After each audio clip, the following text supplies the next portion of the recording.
Assalamualaikum warahmatullahi wabarakatuh.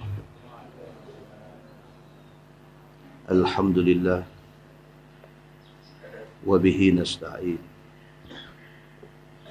Asyhadu an la ilaha illallah wahdahu la syarika lah. Wa asyhadu anna Muhammadan abduhu wa rasuluh. Wa nusalli wa nusallim ala hadzal nabiyil karim Sayyidil Mursalin wa ala alihi wa sahbihi ajma'in. Amma ba'd. Ayyuhal mu'minun, ittaqullah. Usikum wa iyaya bitaqwallah. Faqad fazal muttaqun. Muslimin dan muslimat, mudah-mudahan dirahmati Allah Subhanahu wa ta'ala. Di dalam sebuah hadis an Abdullah bin Mas'ud radhiyallahu anhu an Nabi sallallahu alaihi wasallam qala la yadkhulul jannah man kana fi qalbihi misqalu zarratin min kibr. Qala rajul inna rajul yuhibbu an yakuna thawbuhu hasanan wa na'luhu hasana. Qala an-nabi sallallahu alaihi wasallam inna allaha jamilun yuhibbul jamal. Al-kibru batarul haq wa ghamtun nas. Atau kama qal, hadis sahih riwayat Imam Muslim. Daripada Abdullah bin Mas'ud radhiyallahu an, Nabi sallallahu alaihi wasallam bersabda, sabda Nabi, la yadkhulul jannah man kana fi qalbihi mithqalu zarratin min kibr. Nabi kata tidak akan masuk syurga mana-mana orang yang dalam hati dia ada rasa takabur walaupun besar zarah. Siapa-siapa yang dalam hati dia ada rasa besar diri, walaupun Nabi kata misqalu zarrah, sak zarah,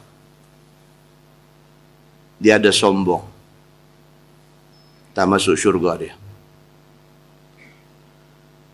Bila Nabi kata macam tu, satu sahabat Nabi radhiyallahu anhu sudah tanya Nabi sallallahu alaihi wasallam.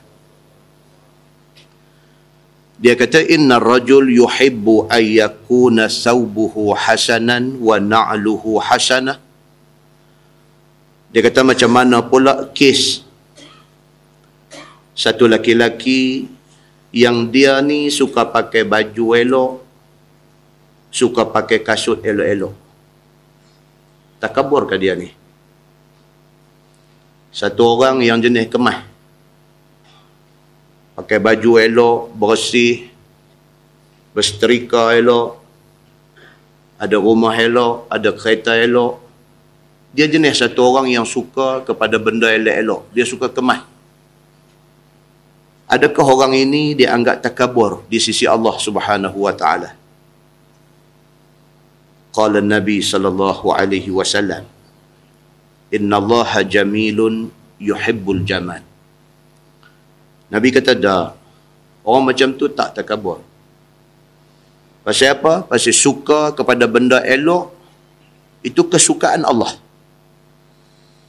Inna allaha jamilun, Allah Subhanahu wa ta'ala itu maha elok. Yuhibbul jamal, Allah suka kepada orang yang suka elok-elok.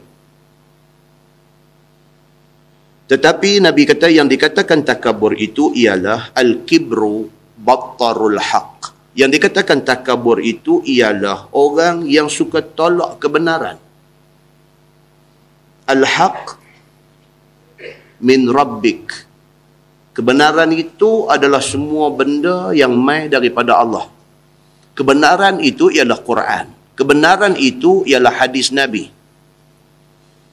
Mana-mana orang yang apabila dibacakan Quran kepada dia, dia tolak. Mana-mana orang yang apabila dibacakan hadis kepada dia, dia tolak. Itu orang takabur.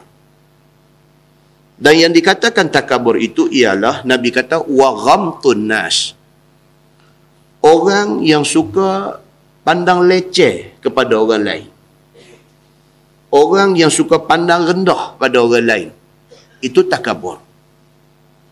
Dia tengok orang, dia pandang orang ni macam sampah. Dia tengok orang, dia pandang orang ni macam orang tak tahu apa. Dia aja yang tahu semua. Mana-mana orang yang ada dua sifat ini.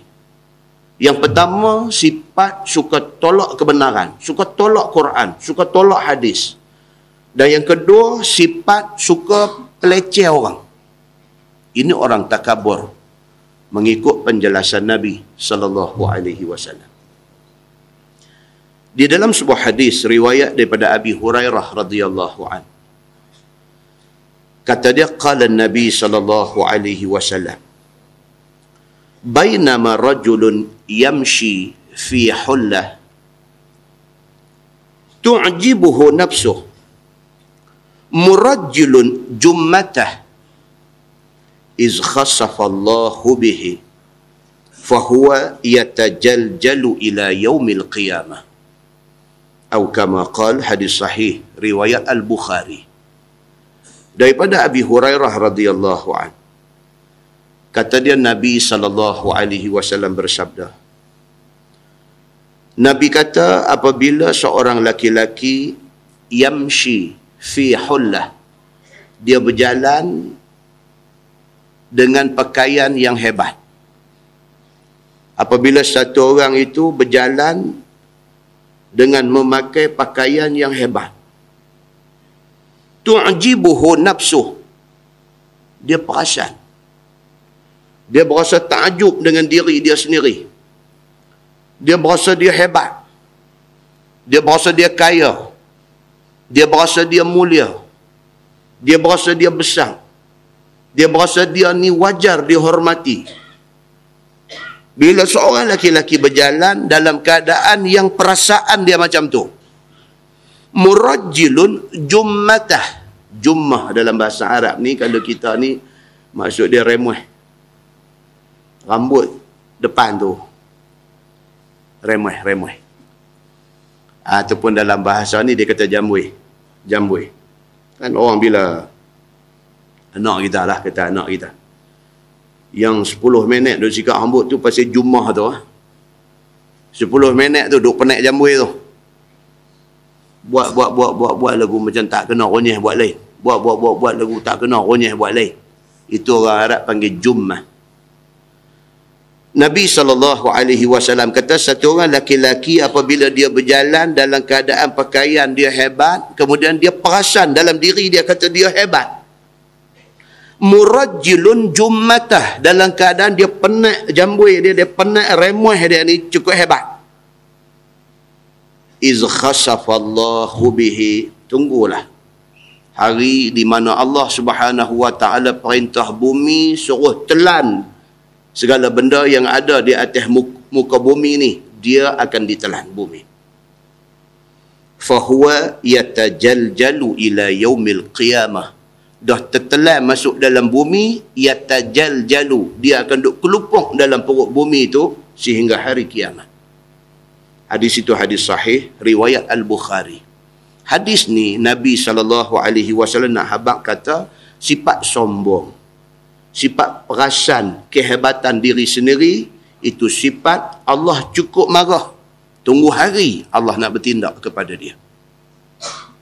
Di dalam sebuah hadis riwayat daripada Harisah bin Wahab Al-Khuzai radhiyallahu an, kata dia, anin Nabi sallallahu alaihi wasallam qala, ala ukhbirukum bi ahli al-jannah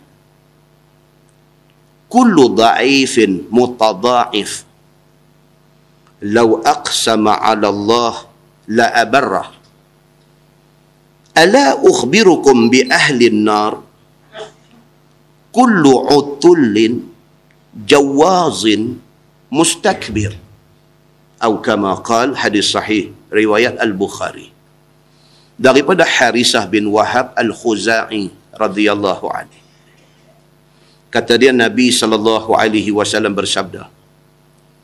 Nabi kata, maukah hampa aku nak cerita dekat hampa siapa ahli syurga? Nabi tanya sahabat dia satu hari, ala ukhbirukum bi ahlil jannah? Apa nak tahu ke orang yang akan masuk syurga esok orang macam mana? Nabi kata, kullu dhaif.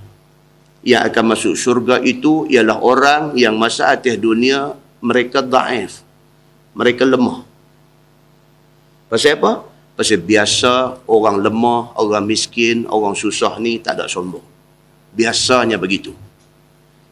Orang yang dhaif, orang yang lemah, orang yang tahu kata dia ni serba kekurangan. Biasanya orang ini tidak sombong. Biasanya ada yang sombong. Tapi biasanya tak ada sebab dia nak sombong. Dia nak miskin. Dia ni miskin. Nak sombong pasal apa? Dia orang susah. Nak sombong pasal apa? Dia orang biasa. Nak sombong pasal apa? Biasanya orang yang dhaif ini mereka tidak sombong. Maka kerana tidak sombong itu, mereka ahli syurga. Dan Nabi kata yang akan jadi ahli syurga itu ialah mutadhaif. Orang yang tunjuk lemah. Mutadhaif, dia bukan dhaif, tetapi dia tunjuk dia dhaif. Dia orang kaya, tak tunjuk kaya. Dia orang berilmu, tak tunjuk berilmu. Dia orang berkedudukan, berpangkat, tak tunjuk pangkat dia. Dia ni dipanggil mutadhaif. Orang yang tunjuk lemah. Walaupun sebenarnya dia tidak lemah. Dia ahli syurga. Nabi SAW kata, "Lau aqsama 'ala Allah la abarrah." Nabi kata orang macam ni, orang yang dhaif, yang lemah, yang miskin, yang merendah diri, orang yang sebenarnya hebat, tak tunjuk hebat ni, orang-orang macam ni Allah sayang mereka. Lau aqsama 'ala Allah, kalaulah mereka ni bersumpah dengan nama Allah Subhanahu wa ta'ala, la abarrah. Nabi kata Tuhan makbulkan sumpah mereka. Istimewa mereka ni di sisi Allah Subhanahu wa ta'ala. Manusia nampak mereka ni macam tak ada value. Manusia nampak mereka ni macam tak ada nilai. Manusia nampak mereka ni macam orang yang tak penting dalam masyarakat. Tetapi mereka ni tinggi kedudukan di sisi Allah Subhanahu wa ta'ala. Lau aqsama 'ala Allah, kalau mereka bersumpah dengan nama Allah, la abarrah. Nabi kata Tuhan makbulkan apa yang dia sumpah. Nabi kata, ala ukhbirukum bi ahlin nar. Aku nak cerita dekat hampa tentang ahli neraka. Maukah hampa tahu siapa ahli neraka? Kullu utullin jawazin mustakbir. Nabi kata yang akan memenuhi neraka esok ialah orang yang utul, kerah hati. Kerah hati. Salah pun tak mau mengaku salah. Kerah hati. Jawaz, bongkok.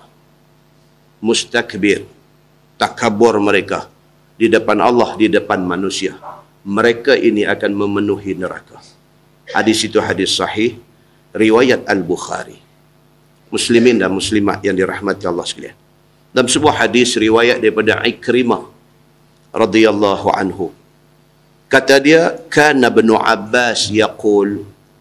Ikrimah kata, Abdullah bin Abbas radhiyallahu anhuma ada berkata.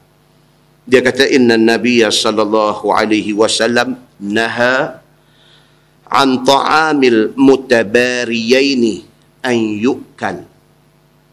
Atau kama qal, hadis sahih riwayat Imam Abu Daud. Nabi sallallahu alaihi wasallam menegah dan melarang kita semua an ta'amil mutabariyaini an yu'kal, daripada pi makan jamuan yang disediakan oleh orang-orang yang mutabariyaini, yang buat jamuan tu kerana nak menunjuk-nunjuk. Tuan, hari ini jadi trend lawan kenduri. Belanja pelamin saja 30,000. Tu kita dengar golek kepala. 100,000 buat dah. Abang 30 cukup lah padan dengan Alur Star ni. Di Kuala Lumpur ni pelamin saja 100,000. Kita kot ni pelamin boleh cari plywood paku buat cukup dah 100 pun. Kan? Pasal apa? Pasal nak buat benda berdosa. Kan? Orang belanja 30,000, orang belanja 100,000 untuk pelamin. Makan jangan cakap. Satu kepala RM25, RM30, RM50, RM100 satu kepala. Berlawan hari ini. Golongan ini, golongan yang buat jamuan, yang buat makan, yang buat kenduri ini berlawan. Nak tunjuk hebat dia ni dalam membuat jamuan ini. Hadis Nabi SAW namakan mereka ni Al-Mutabariyai. Mereka ini orang yang duk menunjuk-nunjuk di dalam nak buat jamuan makan. Maka kata Ibnu Abbas radhiyallahu anhu, dia kata inna Nabiyya sallallahu alaihi wasallam naha an ta'amil mutabariyaini an yu'kal. Nabi sallallahu alaihi wasallam melarang kita pergi makan kalau kenduri itu nampak tanda-tanda nak jadi macam tu. Muslimin dan muslimat yang dirahmati Allah sekalian, jaga-jaga marahnya Islam kepada orang yang ada dalam diri dia ni sombong. Menunjuk ni adalah hasil daripada sifat sombong. Sedangkan Nabi SAW di dalam sebuah hadis riwayat daripada Anas bin Malik radhiyallahu an, kata dia, kata Anas bin Malik, in kanat al-amatu min ima'i ahli al-Madinah la ta'khuzu biyadi Rasulillah sallallahu alaihi wasallam fatantaliqu bihi haitsu sya'at, atau kama qala, hadis sahih riwayat Al-Bukhari. Kata Anas bin Malik radhiyallahu an, kalaulah sekiranya ada satu budak, al-amah ni maksudnya khadam. Anas bin Malik ni dia sendiri itu khadam Nabi. 10 tahun dia khidmat untuk Nabi. Kata Anas bin Malik ni, dia kata in kanat al-amatu min ima'i ahli al-Madinah. Kalaulah ada khadam daripada kalangan khadam-khadam di Madinah ni, la ta'khuzu biyadi Rasulillah sallallahu alaihi wasallam fatantaliqu bihi haitsu sya'at. Kalau adalah mana-mana khadam di atas bumi Madinah ni pergi pegang tangan Nabi, ajak Nabi jalan, Nabi akan jalan dengan mereka ke mana saja mereka ajak pergi. Nabi ni manusia macam tu, tak ada sombong, tak ada besar diri, tak ada perasan dalam diri dia. Satu khadam yang dilihat dalam nilai sosial kemasyarakatan ini sebagai satu balaci, dibeli di pasar khadam ni, dibeli di pasar, orang jual khadam ni, orang jual. Kalau sekiranya orang yang macam ni mai pegang Nabi SAW, ajak Nabi jalan dengan mereka, Nabi pi mana saja mereka ajak pi, Nabi pi. Kata Anas bin Malik, nak habaq dekat kita, kata Nabi SAW ni sombong tak ada dalam diri dia. Kita nak semayang, orang mai duk himpit, nak rapat sah dengan kita pun kita beralih tengok satu macam lah. Tak beralih tengok siapa dia. Dia ni awak duk himpit sangat ni. Kan? Tengok pula nampak satu macam dengan kain singkat, dengan apa pula. Allah budak cok. Sombong tu. Sombong tu ada dalam diri. Kerana sombong itulah iblis dihalau keluar daripada syurga. Mudah-mudahan Allah Subhanahu Wa Taala pelihara kita daripada sifat-sifat mazmumah yang tak elok ini. Kerana itu dibenci oleh Allah, dibenci oleh Nabi sallallahu alaihi wasallam. Kita menggunakan Bahrul Mazi jilid 15. Muka surat 216. Muka surat 216, masalah dia kata Dajjal ada mak bapa. Dia kata Dajjal itu ada ibu dan ada bapa.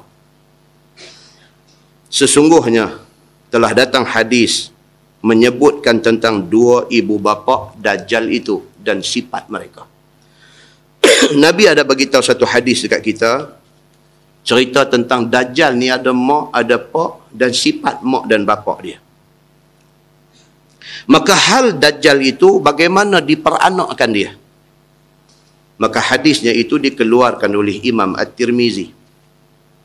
Kata dia an Abi Bakrah radhiyallahu anhu qala qala Rasulullah sallallahu alaihi wasallam yamkusu Abu Dajjal wa ummuhu 30 aman la yulad lahuma walad summa yuladu lahuma ghulamun a'war adarru syai' wa aqalluhu manfa'ah tanamu aynahu wa la yanamu qalbuh.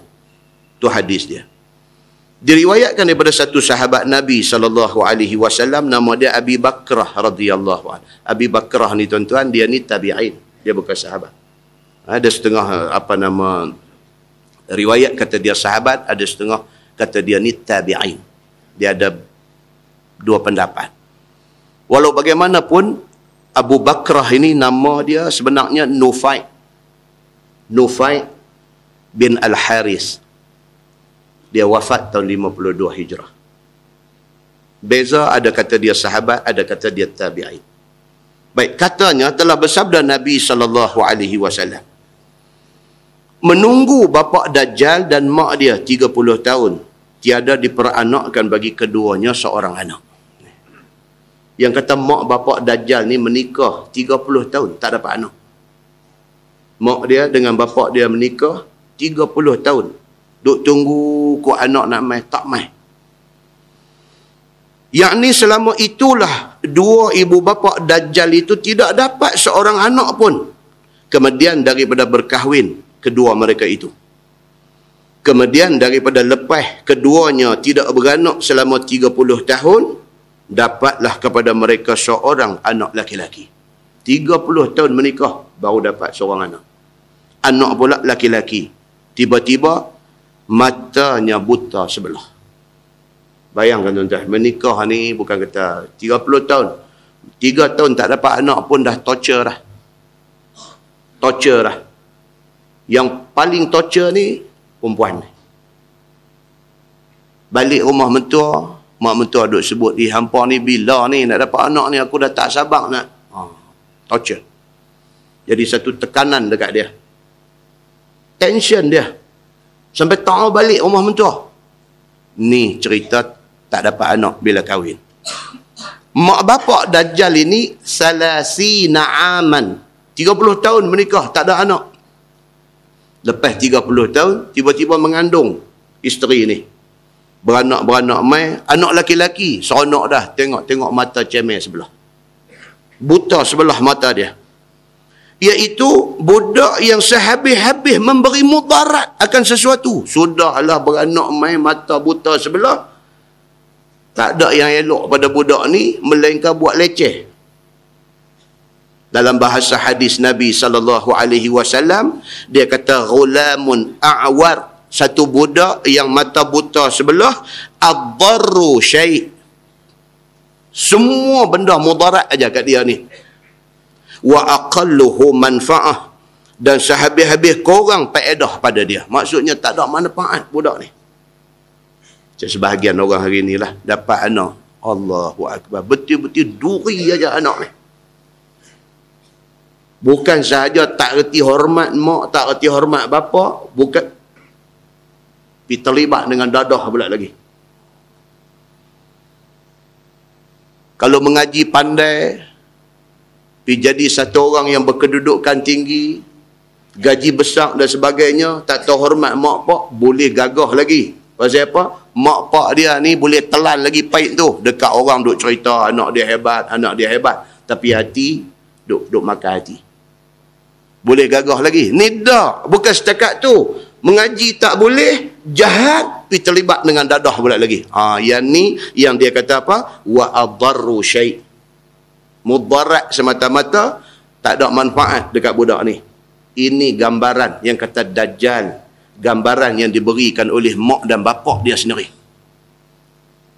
Mak pak dia kata 30 tahun menikah tak ada anak. Mai pula buta mata sebelah tu tak apa lagi. Jahat. Budak itu dua matanya tidur, hatinya tidak tidur. Mak bapak dia ni pula kata apa? Yang kata anak mereka laki-laki yang tak guna ni, tanamu ainahu wala yanamu qalbuh. Mata pejam tapi hati tak tidur. Setan ke apa ke dia ni? Ini diceritakan oleh Nabi SAW. Nabi beritahu dekat sahabat-sahabat ni. Nabi kata, Dajjal ni ada mak, ada pak. Mak bapak dia menikah 30 tahun, tak dapat anak. Selepas 30 tahun, tiba-tiba dapat anak laki-laki, mata buta sebelah. Perangai cukup jahat, manfaat tak ada langsung dekat budak ni. Budak ni mata pejam, tapi hati dia tak pejam. Nabi cerita benda ni kepada para sahabat dia, ada di depan dia. Sambung hadis tu, summa na'ata lana Rasulullah sallallahu alaihi wasallam abawaihi. Faqala Rasulullah sallallahu alaihi wasallam abuhu tuwalun darbul lahmi ka'anna anfahu min qar wa ummuhum ra'atun fardakhiyah tawilatul yadaini. Nabi cerita pula, tadi cerita Dajjal, ni cerita mak bapak dia. Kemudian daripada sudah Nabi SAW mengkhabarkan peri ketiadaan dapat anak dua ibu bapa Dajjal itu dan peri beranak akan dia, maka mensifatkan Nabi SAW akan dua ibu bapa Dajjal itu. Sabda Nabi bermula, bapa Dajjal itu renjong tinggi, tidak banyak daging pada tubuhnya. Nabi beritahu di depan sahabat ni. Nabi kata, pak Dajjal ni, dia ni orang tinggi renjong, kurus. Tidak banyak daging, tu maksud dia kurus lah. Dia kata, abuhu tuwalun, tawil. Tawil maksudnya tinggi, panjang. Yang kata, bapak Dajjal ni tuwal. Dia ni jenis orang renjong, tinggi. Darbul lahmi, daging korang. Maksudnya kurus. Kurus renjong macam tu, pak dia. Dan hidung dia pula wa ka'anna anfahu min qar. Nabi kata seolah-olah hidungnya ni bengkok macam mana paruh burung. Hidung macam hidung Arab lah. Dia tu macam yang bengkok ke depan tu. Itu hidung bapak Dajjal ni. Yakni hidungnya itu bongkok, dia kata. Manakala ibu Dajjal pula adalah satu perempuan yang besar, gemuk serta tembun, dia kata. Tembun ni bahasa Surat. Kalau dekat kampung saya tu, dekat Tasik Kelurok tu ada satu, dia panggil lahak tembun. Lepas tu pi atas sikit lagi, lahak kurus pula. Dia ada lahak tembun, lahak kurus. Macam mana di Kedah ni ada yan dalam, yan luar. Kan? Di sana lahak tembun, lahak kurus. Mungkin dulu di lahak tu orang tembun-tembun duduk, kita tak tahu. Jadi tembun ni makna dia apa? Gemuk. Pak dia tadi kurus, badan renjong. Mak dia ni pula macam mana? Gemuk tembun. Dia kata, ni mak Dajjal ni. Bahkan yang kata mak dia ni tawilatul yadaini. Tangan dia dua-dua belah panjang. Macam mana sahabat Nabi kan? Ada seorang orang panggil apa? Zulyadain. Kan? Zulyadain. Yang popular dengan hadis Nabi silap rakaat semayang asar. Zulyadain. Kan kita baca hadis Nabi SAW semayang asar. 3 rakaat Nabi bagi salam. Lepas Nabi bagi salam, terus bangkit balik rumah dia. Rumah dia sebelah aja. Masjid tu, Raudah tu. Rumah dia, makam tu. Rumah Aisyah. Nabi habis semayang asar, tapi baru 3 rakaat Nabi bagi salam. Lepas bagi salam, bangkit balik rumah. Jadi sahabat ada ni ada belakang. Abu Bakar ada, Umar ada, Osman ada. Sahabat-sahabat yang besar-besar ada. Jadi pakat, hang tengok aku tengok hang. Ni apa cerita ni? Asal 4 ni baru 3, siapa? Di kalangan sahabat sudah jadi satu cerita. Ada sahabat kata, takkan Nabi lupa. Satu. Takkan Nabi lupa. Satu. Ada sebahagian sahabat kata, wahyu baru turun kot, potong asak jadi 3. Sebahagian sudah ingat macam tu, mana kita tahu. Tengah semayang tadi, tahkah wahyu turun mai, okey, asak lah ni, tinggal 3 aja. Maka Nabi buat 3. Sebahagian lagi fikir, Nabi silap kot. Tapi takkan kot. Lagu tu.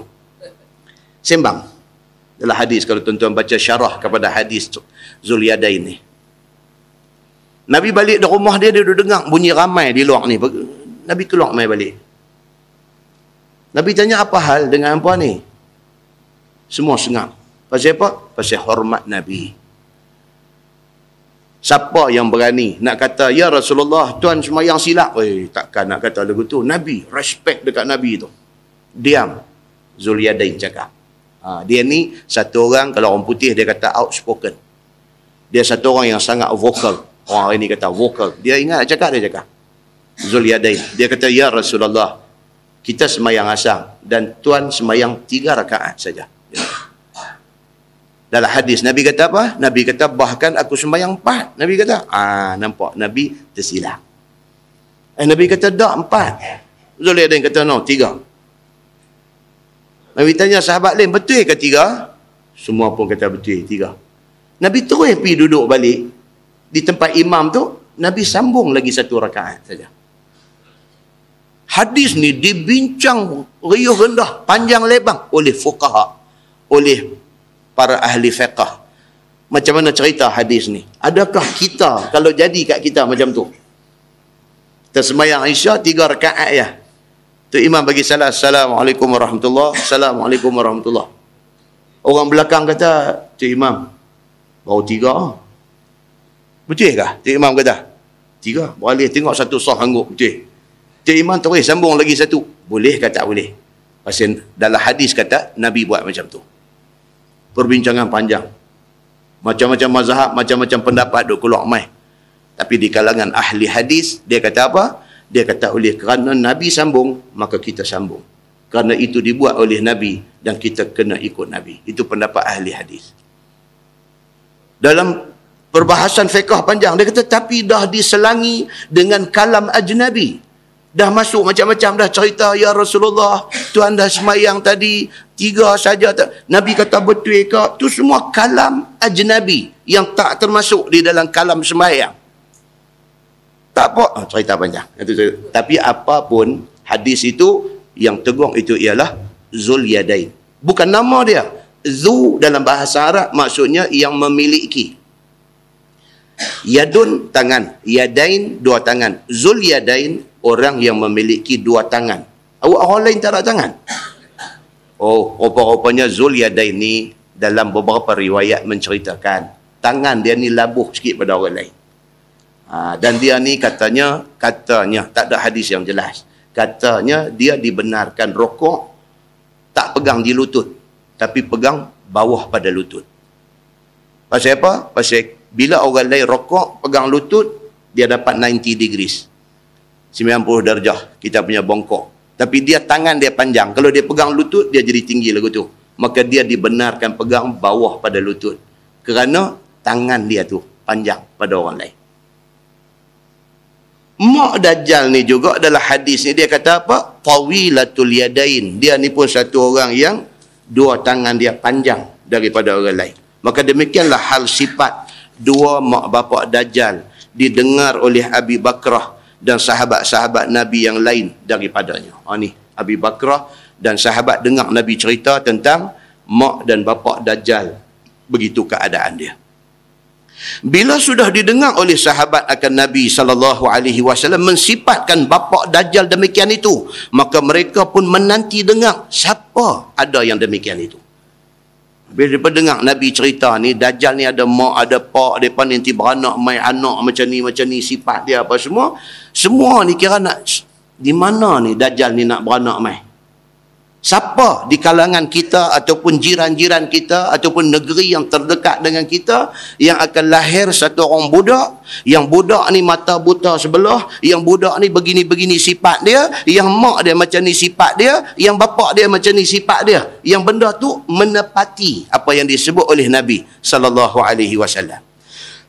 Faqala Abu Bakrah, fasami'na bimauludin fil Yahudi bil Madinah. Fazahabtu ana wa Zubair bin al-Awwam hatta dakhalna ala abawayhi. Faiza na'tu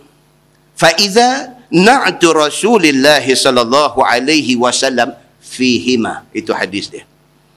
Maka berkata Abu Bakrah, maka kemudian daripada cerita Nabi sallallahu alaihi wasallam itu, tiba-tiba mendengar kami akan ada cerita orang beranak sebagaimana yang diceritakan oleh Nabi sallallahu alaihi wasallam berlaku di dalam kaum Yahudi di negeri Madinah. Tiba-tiba orang mai abang dalam kalangan Yahudi Madinah.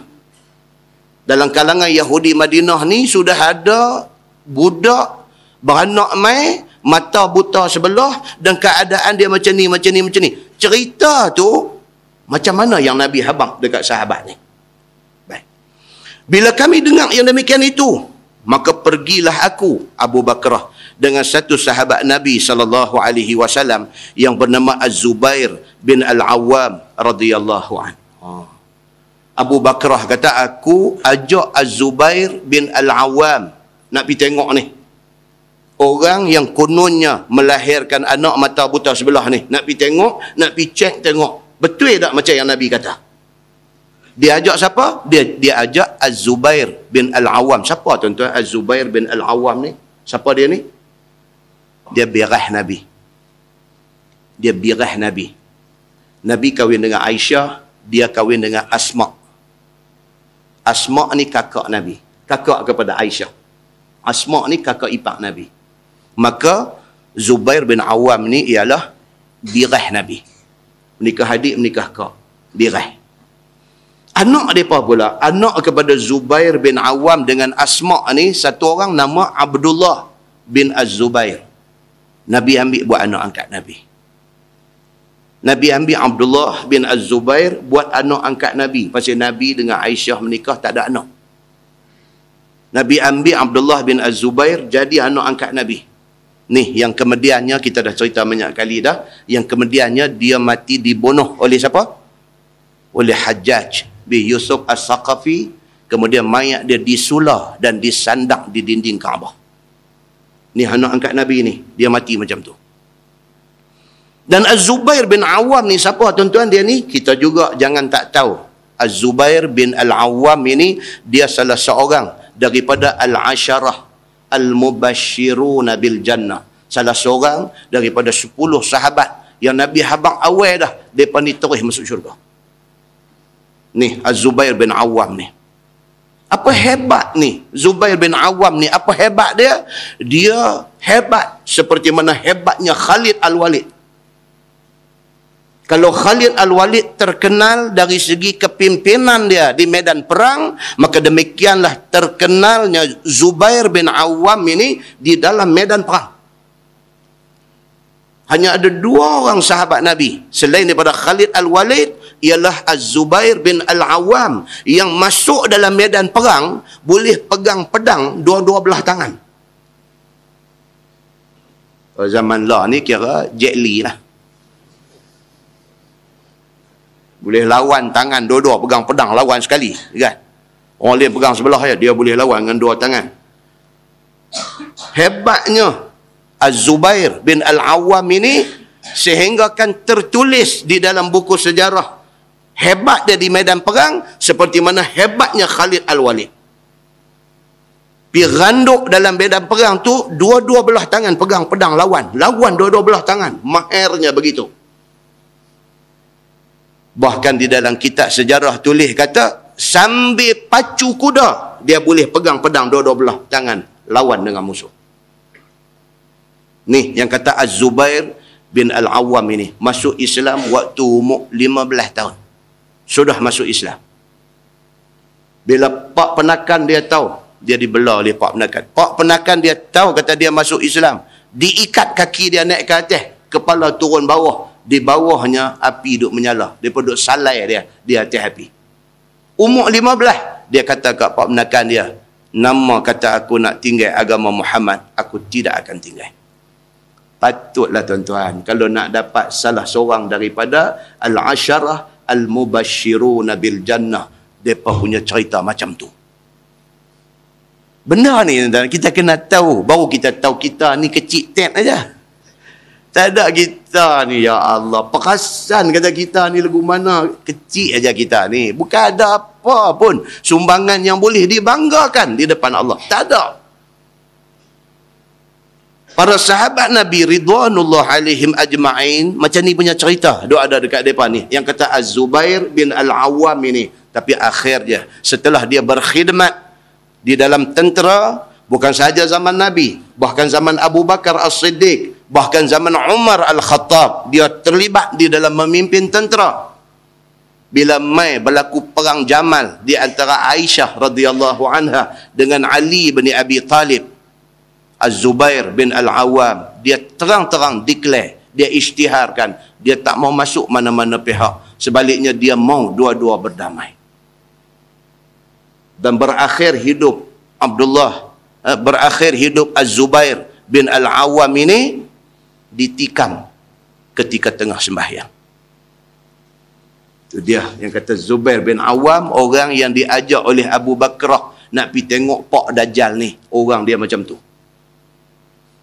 Maka kata Abu Bakrah ni, dia kata aku ajak Az-Zubair bin Al-Awwam nak pergi tengok mak bapak Dajjal ni dan nak tengok Dajjal ni. Sehinggalah masuk kami atas dua ibu bapa Dajjal itu. Tiba-tiba maka kami dapati sifat dan juga kaifiat yang dikhabarkan oleh Nabi SAW itu sebiji ada kepada dua mak bapak Dajjal ini. Pi tengok, Masya Allah. Hak Nabi kata no, Nabi pun tak pernah jumpa mak bapak Dajjal ni. Nabi habang. Hak Nabi habang tu, pi tengok sebiji macam Nabi habang. Dia kata. Bila kami lihat yang demikian itu, maka kami pun tanya. Bila Abu Bakrah dengan Az-Zubair bin Al-Awwam sampai tengok mak bapak Dajjal ni, hak Nabi kata tak lari sikit pun. Pak dia dengan tinggi renjong, dengan kurih. Tengok mak dia dengan badan rendang, dengan apa. Tengok anak pula biji mata cemeh sebelah. Dan komen daripada mak bapak terhadap budak ni sebiji macam Nabi kata. Ini yang mereka jumpa. Maka kata dia, faqulna hal lakuma walad.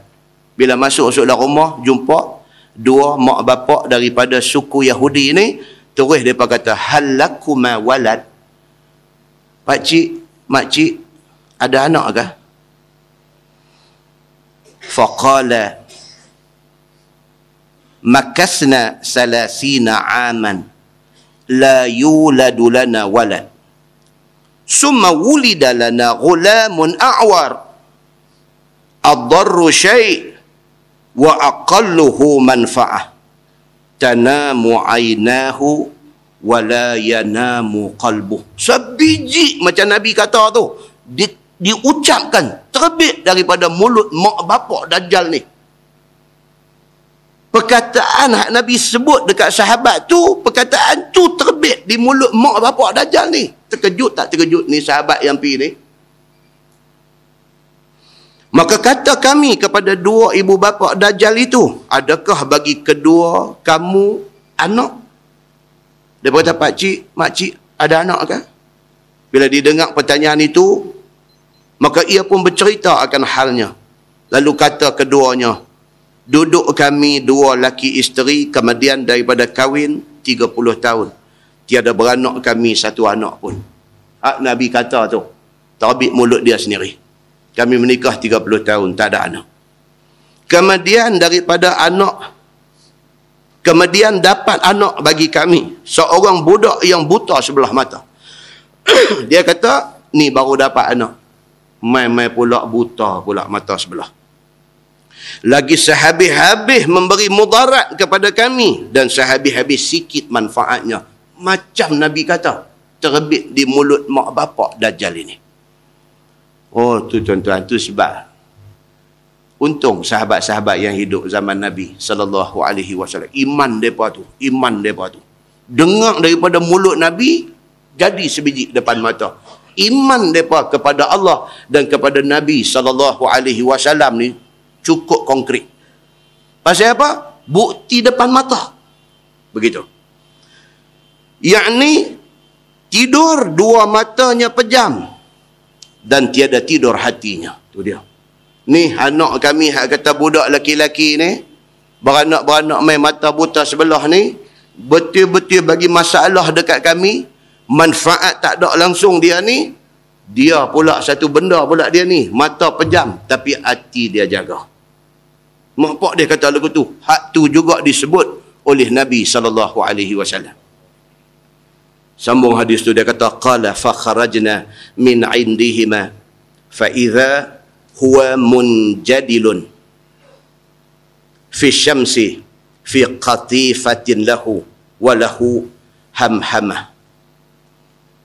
Kata Abu Bakrah, apabila kami dengar khabar kedua laki bini itu, sebagaimana yang dikhabar oleh Nabi SAW, maka keluar kami daripada sisi kedua ibu bapa Dajjal itu, nak balik ke rumah kami. Dengar-dengar tu tak tanya apa dah. Pasal apa? Teringat balik hak Nabi kata tu. Sebiji betul macam Nabi kata. Terus keluar daripada rumah. Tiba-tiba sudah kami jumpa ia berada di luar rumah. Keluar-keluar tengok ada sebungkus budak duduk dalam kain di halaman rumah tengah matahari. Tercampak ia dalam keadaan berbalut di tengah panas matahari dengan kain daripada baldu baginya. Keluar-keluar daripada rumah orang tua ni, tengok ada sebungkus. Ada benda duk bungkus dalam kain baldu.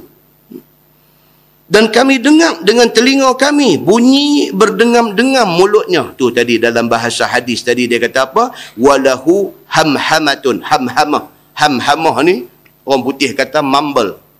Bunyi bercakap tak tahu biji buah.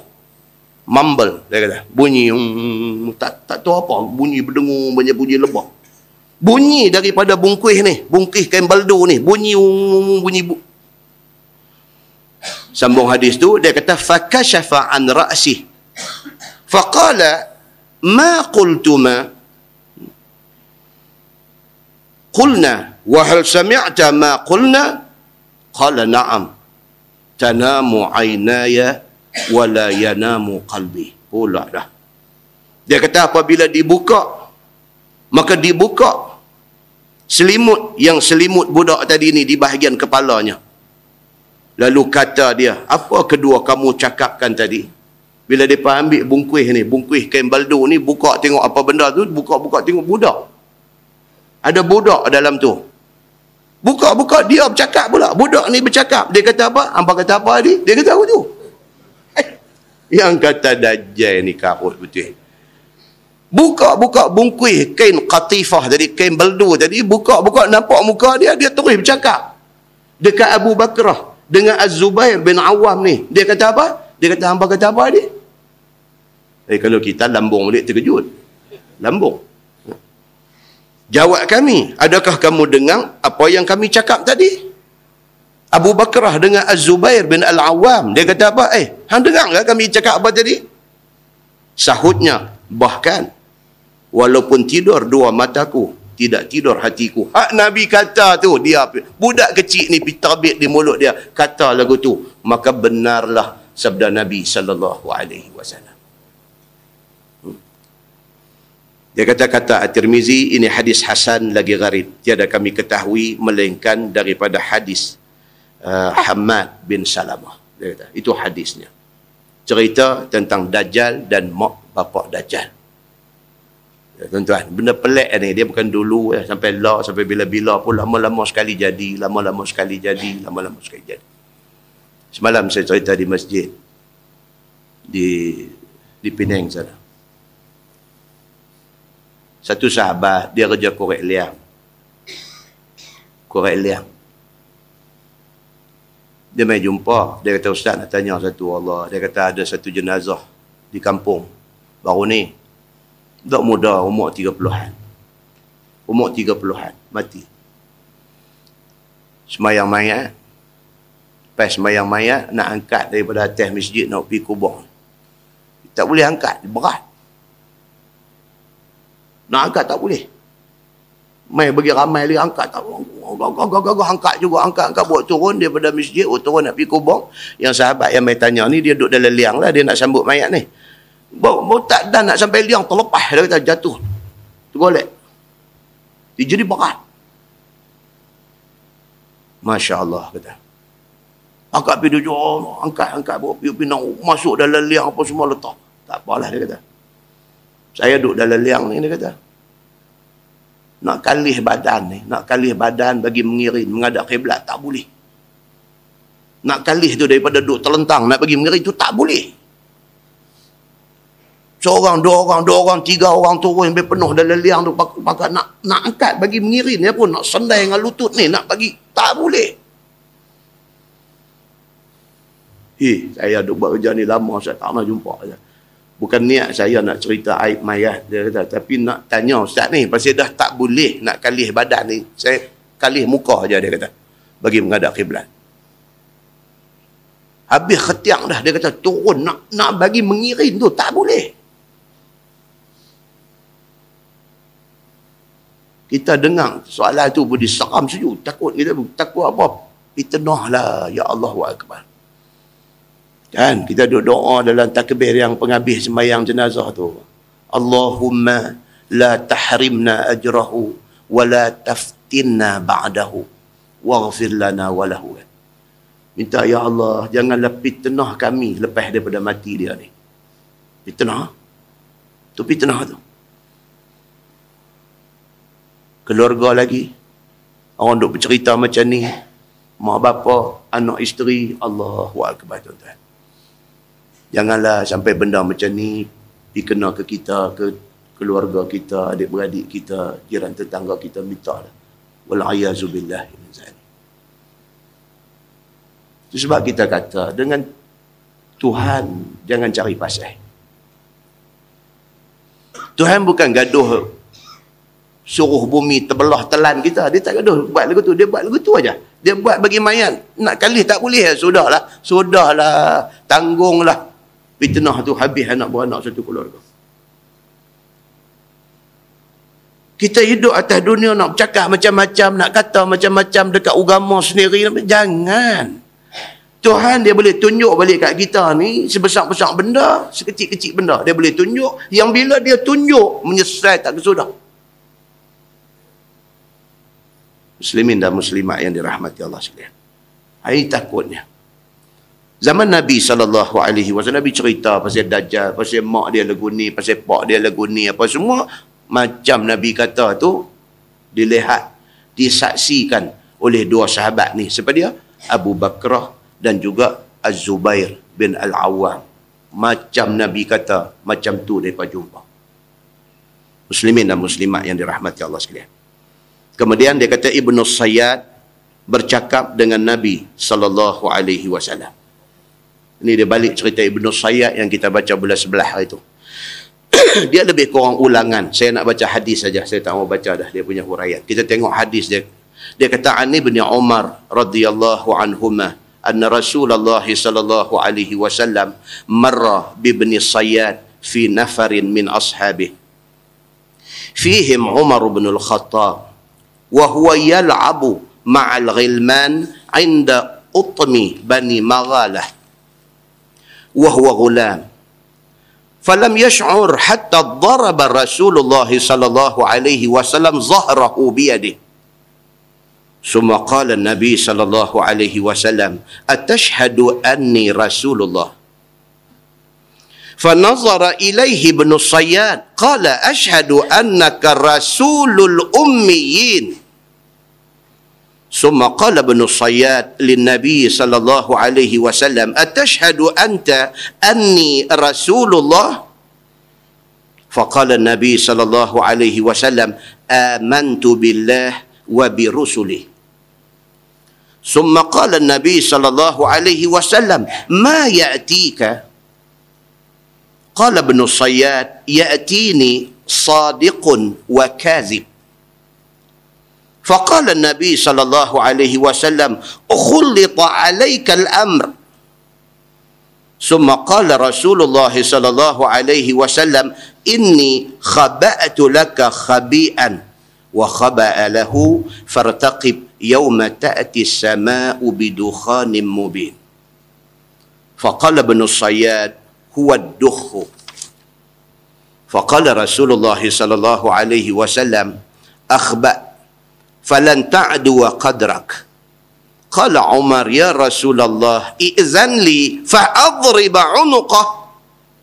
Qala Rasulullah sallallahu alaihi wasallam in yakwa haqqan falan tusallata alaihi wa in la yakunhu fala khaira laka fi qatli.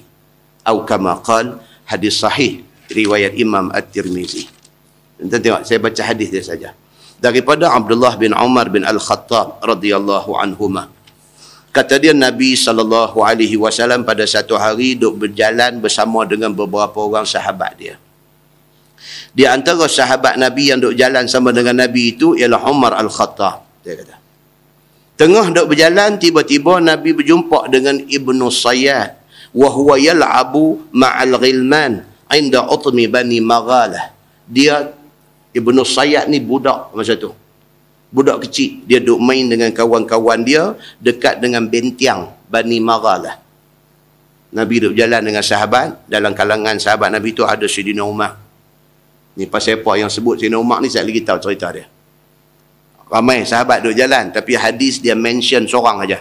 Dia kata dalam kalangan sahabat Nabi itu ialah Sayyidina Umar Al-Khattab.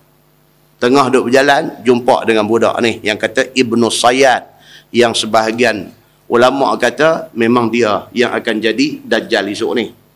Sebahagian ulama kata dah, cuma ciri-ciri yang ada pada dia menepati ciri-ciri Dajjal saja, tapi dia sebenarnya bukan Dajjal.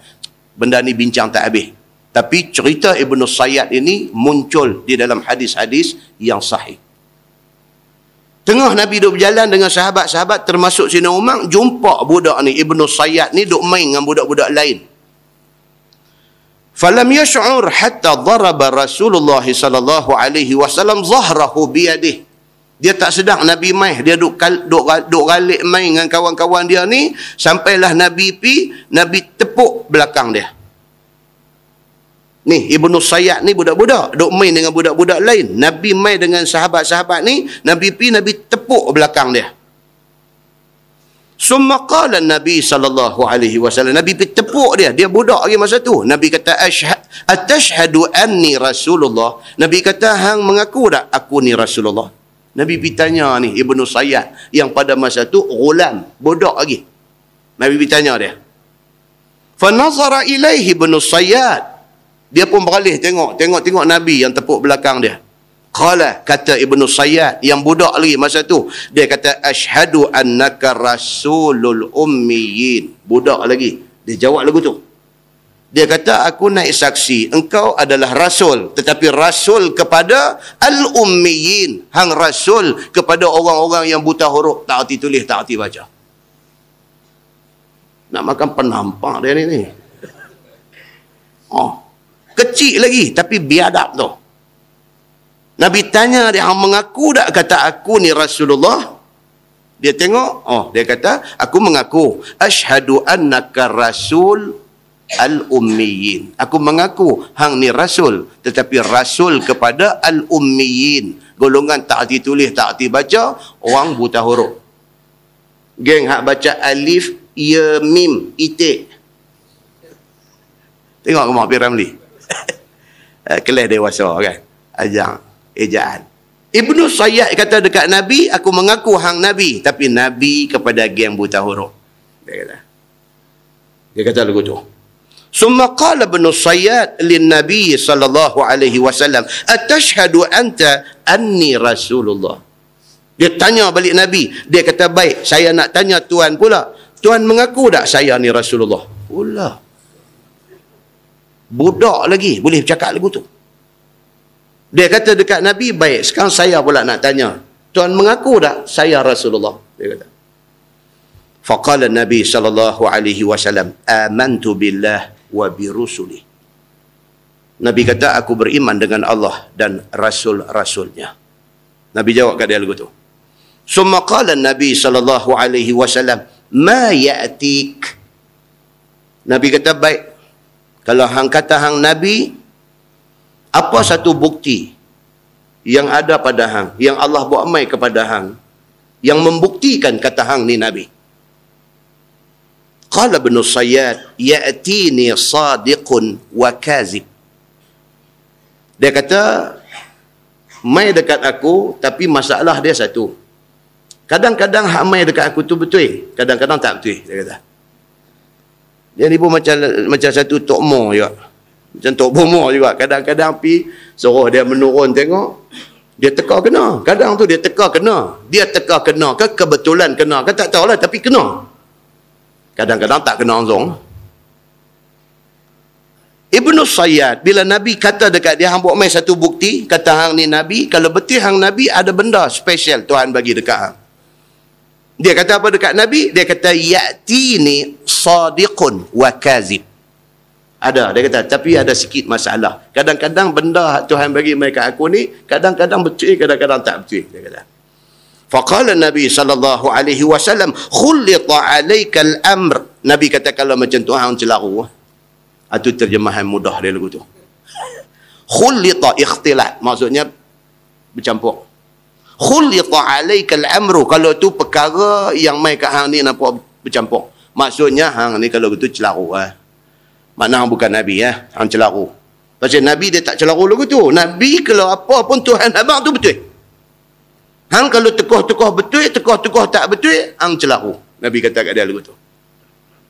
Summa qala Rasulullah sallallahu alaihi wasallam, inni khaba'tu laka khabi'an wa khaba'a lahu fartaqib yawma ta'ti as-sama' bidukhanin mubin. Nabi kata kat dia, okey, now aku nak tanya satu benda. Ada benda aku duk ingat dalam hati aku lah ni. Cuba hang teka tengok apa aku duk ingat lah ni. Itu terjemahan mudah dia lagu tu. Terjemahan cara bahasa Arab ni, dia kata, inni khaba'tu laka khabi'an. Sesungguhnya aku sembunyikan pada engkau satu benda yang aku sembunyi. Payah nak faham. Cara mudahnya lagu ni, Nabi kata, baik, lah ni aku ada ingat satu benda dalam hati aku lah ni. Cuba hang bagi tahu apa aku duk ingat lah ni. Gitu. Wa khaba'a lahu.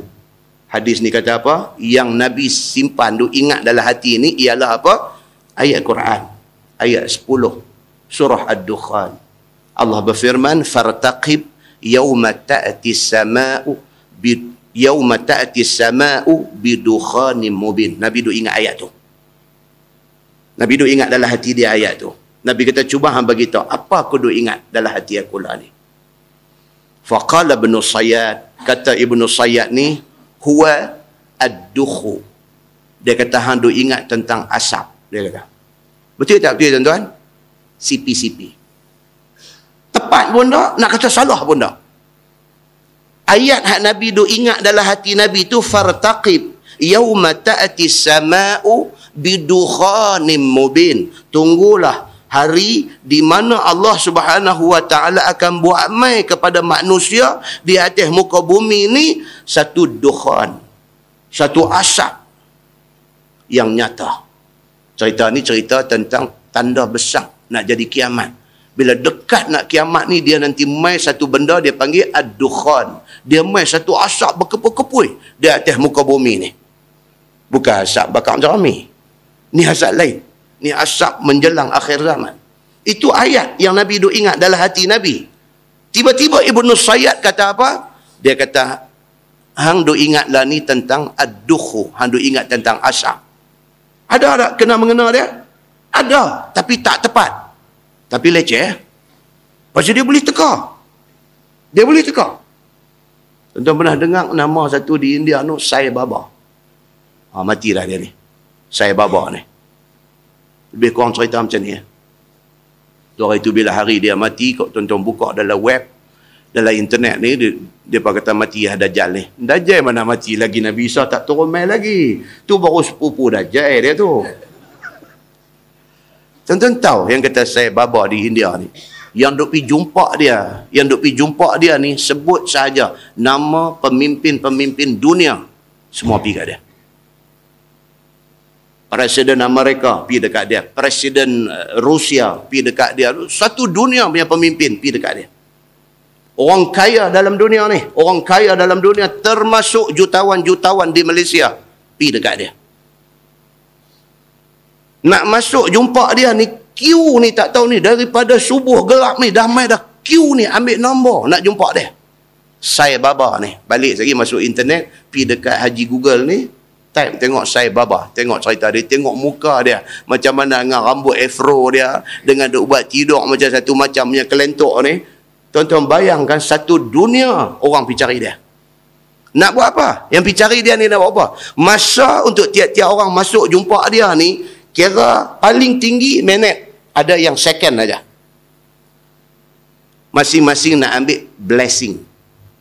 Dalam bahasa kita kata nak ambil restu ataupun nak ambil berkat. Pergi depan dia, dia tepuh hubung-hubung kepala aja. Dia ni pun macam satu pak lawak, macam satu clown aja dia ni. Tapi heran tuan-tuan. Heran ni ada apa pakai duk pi ni, meremut pakai pi.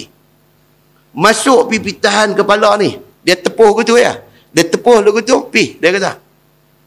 Sanggup bayang ribu-ribu untuk nak pi suruh dia pegang kepala tu. Tu baru sepupu Dajjal. Belum Dajjal betul mai lagi. Muslimin dan muslimat yang dirahmati Allah. Sajalah balik lagi. Tak erti suruh anak. Type tengok tadi ustaz doa abang baba apa agak tu. Dia keluar baba dan nyonya Melaka. Bukan dia lah. Sai Baba dia ni. Kan? Sai Baba. Nampak tuan-tuan? Nak habaknya apa? Manusia ni bukan boleh pelik sikit. Dia nak sabar. Muslimin dan muslimat yang dirahmati Allah sekalian. Baik, bila budak ni yang kata Ibnu Sayyad ni, dia teka-teka sikit-sikit nak kena dengan hak Nabi ingat. Faqala Rasulullah sallallahu alaihi wasallam, akhba falan tad'u qudrak. Nabi kata dekat dia, cis. Tu yang kata akhsa tu maksudnya cih hang ni. Falan tad'u qadrak. Ang ni tak tahu mana pun. Kalau terjemahan cara mudahnya begitu. Nabi kata, hang ni teratur je, tak tahu mana pun. Aku suruh hang teka apa yang aku ingat dalam hati. Patutnya hang kena sebut apa yang aku ingat. Fartaqib yawma ta'ti sama'u bidukhanim mubin. Hang cuma boleh sebut kata hak aku ingat ni asap aja. Terani aja ke hang ni. Dalam syarah hadis ni dia kata apa? Dalam syarah hadis ni Imam Nawawi kata apa? Dia kata, Nabi kata, hang punya tahap tidak lebih daripada seorang kahin. Hang ni lebih kurang tok bomo aja. Yang pergi mengaku Nabi ni. Itu maksud dia. Qala Umar, ya Rasulullah, i'zanli fadrib unuqah. Umar Al-Khattab dah ada tepi. Dia kata apa? Tu yang abang kata Umar ada sekali tu. Pasal dia ada peranan dia dalam hadis ni. Umar Al-Khattab bila dengar Nabi kata, hang ni tarani aja yang nak mengaku hang Nabi. Bila Nabi kata lagu tu, Umar faham dah kata Nabi marah. Faqala Umar kata apa? Ya Rasulullah, i'zanli fa'adrib unuqah. Ya Rasulullah, izinkan saya nak tebas abang tengkok dia ni. Tu yang kata Umar ni dia lagu tu. Faqala Rasulullah sallallahu alaihi wasallam, in yaku haqqan falan tusallat alaihi. Nabi kata dekat dia, Umar, nanti Sa'ad, kalau betul lah dia ni Dajjal, hang tak boleh buat apa kat dia. Pasal apa? Pasal dia akan hidup sampai Nabi Isa esok ni. Kalau betul dia ni Dajjal, hang tak boleh bunuh dia. Sebab dia ni habuan Nabi Isa esok ni. Cerita kata nak bunuh dia memang tak boleh kalau betul dia Dajjal. Hang tak boleh buat apa kat dia. Dia ni hanya akan dibunuh oleh Isa. Karena itu ditentukan oleh Allah Subhanahu wa taala. Wa in la takunhu fala khaira laka fi qatlih. Nabi kata tapi kalau dia bukan Dajjal, hang bunuh dia pun tak ada guna. Kata pasal dia bukan Dajjal, lagipun dia budak-budak aja. Nabi kata. Dia budak-budak aja. Cerita dia tak usah buat apa kat dia. Biar pergi kat dia lagu tu. Hadis itu hadis sahih riwayat Imam At-Tirmizi. Muslimin dan muslimat yang dirahmati Allah sekalian. Kemudian sebelah yang balik tepi tu, dia buat main hadis sampingan aja. Hadis sampingan yang tak ada kena-mengena dengan cerita Dajjal ataupun dengan cerita Ibnu Sayyad. Hadis yang ada tepi tu. Kita baca hadis dia saja. Yang pertama dia kata an Jabir radhiyallahu anhu qala Rasulullah sallallahu alaihi wasallam ma 'alal ardi nafsun manfusatun yani al-yawm ta'ti 'alaiha mi'atu sanatin atau kama qala, hadis sahih riwayat Imam At-Tirmizi. Daripada Jabir radhiyallahu anhu, dia kata Nabi sallallahu alaihi wasallam bersabda, Nabi kata ma 'alal ardi nafsun manfusah yani al-yawm ta'ti 'alaiha mi'atu sana. Satu hari Nabi bangkit berdiri di depan sahabat-sahabat yang ada di depan Nabi ni. Nabi kata siapa pun ni ada yang duk hidup, yang duk ada di depan aku lah ni, tak akan ada seorang pun yang boleh hidup sampai 100 tahun lagi. Nabi kata di depan sahabat dia, ni hak mana duk ada depan aku ni, tak ada seorang pun daripada hak duk ada ni akan hidup lagi 100 tahun. Imam An-Nawawi dalam mengupas hadis ni dia kata apa? Dia kata itu di antara tanda nubuwah, tanda kenabian Nabi Muhammad sallallahu alaihi wasallam. Kalau manusia biasa kita tak tahu satu orang tu nak hidup bila, nak hidup sampai bila, tak tahu. Tapi sebagai nabi dia boleh bercakap lagu tu. Pasal apa? Wa ma yantiqu 'anil hawa in huwa illa wahyun yuha. Nabi dia tak bercakap ikut nafsu, melainkan wahyu yang Allah bagi ke dia. Jadi betul macam yang Nabi kata, tak ada seorang pun sahabat yang ada depan dia boleh hidup lagi 100 tahun. Dah kalau seorang yang ada depan tu umur pun 30, kalau pergi lagi 100, 130 memang tak ada. Nabi kata tak akan ada seorang pun yang ada depan kula ni boleh hidup lagi 100 tahun. Macam kita lah tuan-tuan, kita lah umur apa? Dah 50 dah. Agak-agak tuan-tuan lah, boleh pergi kan lagi 50. Kan? Kita balik ni 50 dah. Agak-agak boleh pi kan lagi sama banyak dengan hadut ada Allah ni boleh pi lagi kan sama banyak dengan tu. Taklah. Kan? Makan darian lebih sikit pun menyawa penat tu macam ambil blood pressure duk press tengok teruk dah macam-macam. Sakit orat, sakit pinggang, sakit apa? Angkat lemari nak ubahlah rumah pun meletup pinggang pelepuk kata 3 hari tidur keras kejung tak boleh nak bergerak, nak pi lagi sama banyak dengan umur Allah macam mana? Kan? Tara 50 ni pun macam-macam dah duk main. Nak pi lagi 50, tak sah 50 lah. Bagi 20 lagi pun cukup dah. Kan? Dan kita sendirilah sukat diri kita kan dah. Cerita nak pi banyak hadut adalah tak pi dah. Tak pi dah. Dia bagi 10, 20 lagi pun syukur pada Allah. Syukur dah. Bukan nak hidup lama dah. Nak tambah bekalan. Berasa lagu kalau mati sehari dua ni apa nak pergi jauh depan Tuhan. Berasa lagu tak ada apa kita ni. Duk muhasabah diri balik tengok-tengok Quran pun tak banyak mana duk baca. Kadang-kadang dia teralik dengan kerja, teralik dengan yang tu yang ni dan sebagainya, sedap-sedap seminggu tak baca Quran langsung. Seminggu tak pegang langsung Quran buka baca seminggu dak langsung pakai duk baca Fatihah dengan inna a'tayna la semayang. Quran lah baca Quran lah tapi tu lah. Kok lepas semayang kok nak capai Quran buka nak baca, kok kata kita nak komit, nak apa wajibkan kepada diri kita tiap-tiap hari kok mana pun nak baca satu muka sekurang-kurangnya. Tak ada. Kalau dia ambil sehari dua ni kacau juga. Kan? Kacau juga. Muslimin dan muslimat yang dirahmati Allah sekalian. Kemudian hadis yang kedua tu dia kata an Abdullah bin Umar radhiyallahu anhuma qala shalla bina Rasulullah sallallahu alaihi wasallam zata lailah salat al-isya fi akhir hayatihi falamma sallama qala Rasulullah sallallahu alaihi wasallam ara'aitakum lailatakum hazihi ala ra'si mi'ati sanatin minha la yabqa mimman huwa ala zahril ardi ahadun. Sama lebih kurang tadi juga. Daripada Abdullah bin Umar bin Al-Khattab, dia kata satu hari Nabi SAW jadi imam sembahyang Isyak kami, dan itu adalah di waktu-waktu akhir hayat Nabi. Dekat-dekat Nabi nak wafat. Dekat-dekat Nabi nak wafat tu, satu hari tu Nabi jadi imam sembahyang Isyak. Falamma sallama, bila habis sembahyang Nabi bagi salam, Nabi bangkit berdiri, cakap dekat sahabat ni. Nabi kata, ara'aitakum lailatakum hazihi ala ra'si mi'ati sanatin minha la yabqa mimman huwa ala zahril ardi ahadun. Habis sembahyang Isya tu Nabi bangkit berdiri, Nabi kata, hampa tahu dah, tak akan ada satu orang pun ni ada depan aku lah ni, Nabi kata, ia akan hidup 100 tahun lagi. Macam lebih kurang tadi tu. Pas sembahyang Isya, Nabi bangkit abang dulu tu. Hampa tahu tak ni, hampa ada depan aku, tak ada seorang pun daripada hampa ni ia akan hidup lagi 100 tahun. Bukan maksud hadis ni tak akan ada manusia yang mencapai umur 100 tahun. Bukan itu maksud dia. Maksudnya ialah apa? Hak ada depan Nabi masa tu.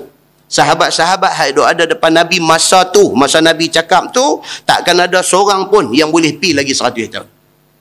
Tapi umat Muhammad yang kendian, yang apa di kalangan kita ni akan ada yang hidupnya sampai 100 tahun. Ada.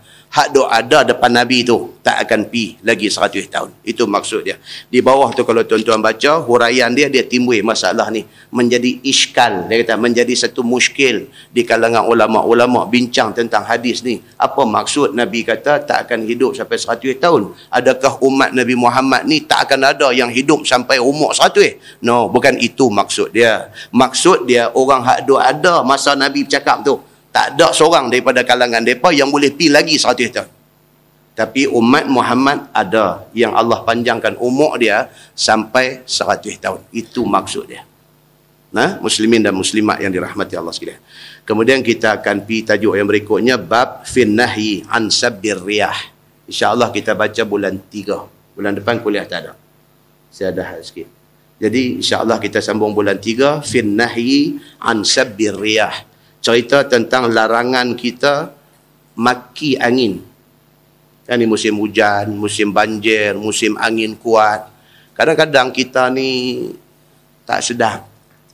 Kan cara tak sedang kita pergi maki. Sedangkan angin tu makhluk Allah. Dia mai dekat kita tu atas perintah Allah. Kalau dia mai lagu macam slow bagi satu nyaman kepada kita, itu juga perintah Allah. Tapi kalau dia mai derah sampai dia angkat bumbung rumah kita, pergi buah atas bumbung rumah orang lain, itu juga perintah Allah. Dia mai lagu mana, dia mai macam mana, itu perintah Allah kepada dia. Jangan maki dia. Pasal apa? Kita maki dia, makna kita maki Allah Subhanahu wa ta'ala. So dalam menghadapi fenomena angin derah ni, Islam bagi cara dia. Apa cara dia? InsyaAllah kita tengok bulan 3. Macam mana Nabi ajak kita dalam menghadapi fenomena angin kuat ini. Kan baru ni kena Terengganu, kena apa? Fenomena ombak tinggi. Dia main di pantai Dungun tu, ombak macam mana tsunami tu. Jalan raya, Ranap sebelah jalan raya. Gambar tunjuk tu dia, tar sejengkai. Sejengkai tar tu. Dia pukul reban. Jarang-jarang, walaupun Laut Cina Selatan ni selalu ombak kuat, tetapi jarang-jarang sekuat itu. Tuhan dia doa hantar mai. Sikit dia doa hantar mai. Sebagai apa? Sebagai peringatan kepada orang Islam seluruhnya bahawa ada benda yang luar kawalan hampa semua. Ni, yang kata 4 unsur ni, tanah, air, api, angin. Ada waktu kita macam boleh kontrol dia, tapi ada waktu dia beyond kita punya kontrol. Tanah, kita boleh kontrol dia. Kita boleh ubah satu padang bola bagi jadi dam, bagi jadi empangan air. Kita boleh ubah. Macam kita boleh kontrol tanah. Tapi ada waktu dia main gempa bumi, luar kontrol kita. Air, ada waktu kita boleh kontrol dia. Sungai kita boleh pedalam dia. Kita boleh buat empangan, takung air banyak-banyak untuk kegunaan musim kemarau dan sebagainya. Nampak macam kita boleh kontrol air. Tapi dia ada waktu dia. Dia main dalam bentuk banjir, lari kita. Demikianlah juga api, angin dan sebagainya. Ada masa kita boleh kontrol dia. Tapi ada masa dia luar daripada kontrol kita. Dan ketika itu yang boleh kontrol dia Allah Subhanahu wa ta'ala sahaja. Allah nak bagi satu pengajaran dekat kita. Apa dia? Last sekali Tuhan yang pegang semua sekali. Last sekali Tuhan yang kita kena cari. Maka sebelum jadi benda tak elok, kita cari Allah Subhanahu wa ta'ala, turut apa perintah dia. Nah, insya-Allah lepas itu kita masuk pula satu tajuk, dia kata fi qissah al-jassasah. Dia mai pula satu tajuk tentang kisah al-jassasah. Jassasah ni bahasa Arab daripada jasus. Jasus ni kira apa? Kalau dalam masyarakat kita ni special branch, SB. Jasus dia panggil. Arab panggil jasus. Depa ni buat kerja apa? Rahsia. Kerja sulit mencari maklumat dan rahsia. Dia panggil jasus. Mata-mata gelap dia panggil jasus. Baik, dia ada pula satu hadis mai cerita fi qissah al-jassasah. Cerita tentang jasus ni. Siapa jumpa ni? Satu sahabat yang bernama Tamim Ad-Dari. Dia pergi jumpa benda ni. Dia dengar cerita ni daripada orang Filistin. Mai cerita dekat dia, dia pergi jumpa benda ni. Dan benda ni pelik. Maka Tamim Ad-Dari mai cerita dekat Nabi SAW. Nabi senyum bila dengar cerita tu. Nabi naik atas mimbar, Nabi cerita balik kepada sahabat-sahabat semua tentang kisah Al-Jassasah. Siapa dia yang kata Al-Jassasah ini? Kita akan tengok insya-Allah dalam bulan 3. Dan hadis ni adalah hadis yang sahih. Ni yang kita baca ni Sunan At-Tirmizi. Juga diriwayatkan hadis yang sama di dalam Sahih Muslim. Nah, insya-Allah panjang umur kita akan sambung esok, kita akan tengok. Wallahu a'lam. Kita tangguh dengan tasbih kafarah dan suratul As.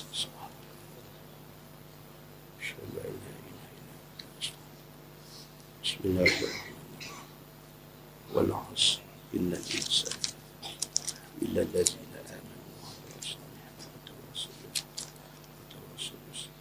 اللهم صل على محمد في الأولين والآخرين وسلم ورضي الله تبارك وتعالى عن سادتنا أصحاب سيدنا رسول الله أجمعين. بسم الله الرحمن الرحيم. الحمد لله رب العالمين حمدا يوافي نعمه ويكافئ مزيده.